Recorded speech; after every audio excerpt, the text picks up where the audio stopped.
Another incident has surfaced on Dread Next Door, and this one is guaranteed to send chills down your spine. I still remember the day I decided to explore the infamous Blackwood house, a mansion that had stood vacant for decades on the outskirts of our town. The locals avoided it, whispering tales of unexplained occurrences and sightings that sent shivers down the spines of even the bravest souls. Yet, I was drawn to it, an inexplicable pull that I couldn't resist.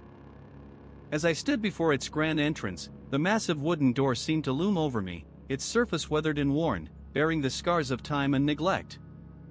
The air around me was heavy with the scent of damp earth and decay, and I could feel the weight of history in every creak of the trees surrounding the house. My heart was racing with anticipation as I pushed the door open, the hinges screaming in protest.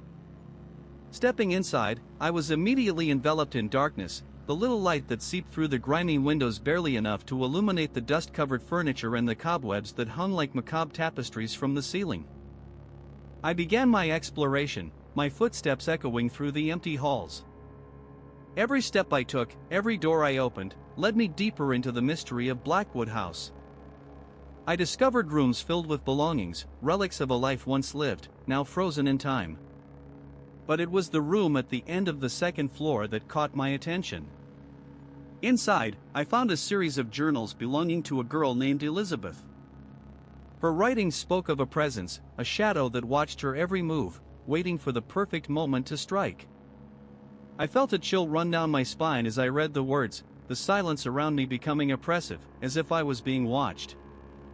Hours passed as I delved deeper into Elizabeth's story, the sun outside setting, casting the house in an even darker, more ominous light. It was then that I heard it, a faint whisper, almost imperceptible, but it sent my heart racing.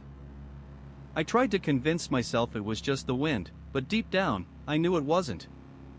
The whisper seemed to carry a name, Elizabeth. I felt a cold breeze brush against the back of my neck, and suddenly, the lights flickered and died, plunging me into total darkness. Panic set in, but I tried to remain calm, fumbling for my flashlight. When the light finally came on, I was met with a sight that made my blood run cold. The room was filled with shadows, each one seeming to move of its own accord, as if alive. And in the center, a figure, indistinct and shrouded, began to take form. If you enjoyed this story, make sure to hit that like button and subscribe for more tales. Drop a comment below telling us your personal experience. Until next time, sleep tight.